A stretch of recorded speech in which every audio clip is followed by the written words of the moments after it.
días, ¿cómo se encuentran? Quiero que sepan que los extraño mucho. La siguiente guía trata sobre las consonantes y vocales del aymara. Vamos a escuchar la pronunciación, ustedes van a repetir con sus guías. Seguidamente haremos oraciones con estas consonantes, ¿ya? Empezamos. Esta es la K, Kayu. Ahora seguidamente tenemos la K, Karu,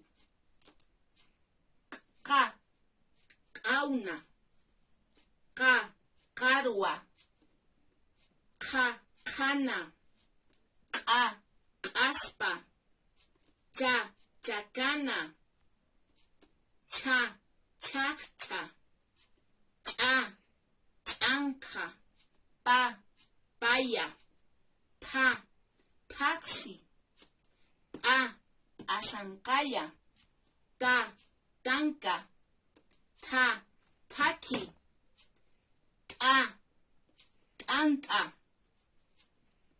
Ma, Marca, Na, Naira, Ña, Ñachaña, La, Laca, Ya, Yaca, Ja, Jaque, Ja, Jajo, Ra, Ramaña, Sa, Sau, Ya, Yatichiri, Wa, Wawa. Y también recuerden que hay 3 vocales en el aymara. A, Ali, U, Uta y Ispi.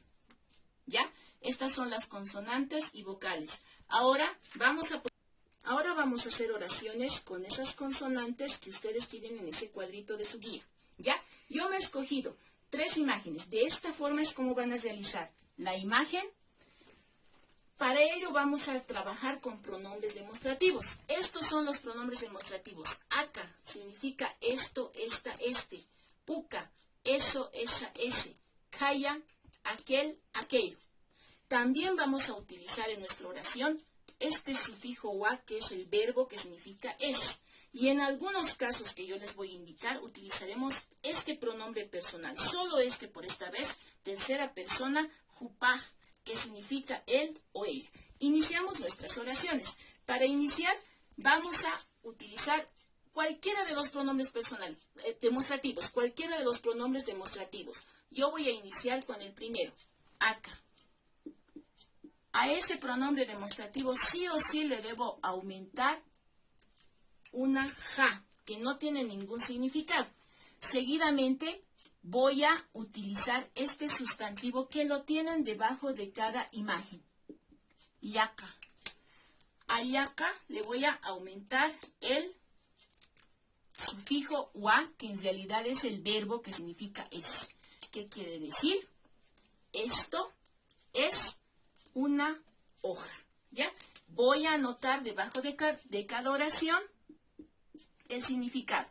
Esto es una hoja. Ustedes me dirán, pero ¿una dónde está? En el aymara no existe el artículo. Por lo tanto, como existe en el castellano, sí. En el aymara no, pero en la traducción sí lo voy a colocar. Haremos el siguiente ejemplo. Para ello voy a tomar el siguiente pronombre demostrativo. Siempre vayan combinando los pronombres demostrativos. No utilicen el mismo. Detrás de un pronombre demostrativo siempre debo colocar una ja que no tiene traducción. Seguidamente, el sustantivo. En este caso, paya. Paya. ¿No? Y el verbo wa, que dice, eso es un 2, dice, ¿no? O es el número 2, en realidad sería la traducción. Ese es el número 2. Así van a ir armando sus oraciones. Ahora, también en el cuadrito tienen personas. A las personas, para hacer oraciones con las personas, no podemos utilizar pronombres demostrativos. Debemos utilizar un pronombre personal. Por eso se los he anotado esto. En este caso yo ya he tomado uno, que es un bebé. Guagua, dice, ¿no? Entonces, iniciaré mi oración con el pronombre personal jupa. Pero a ello, de igual manera, debo aumentar este sufijo.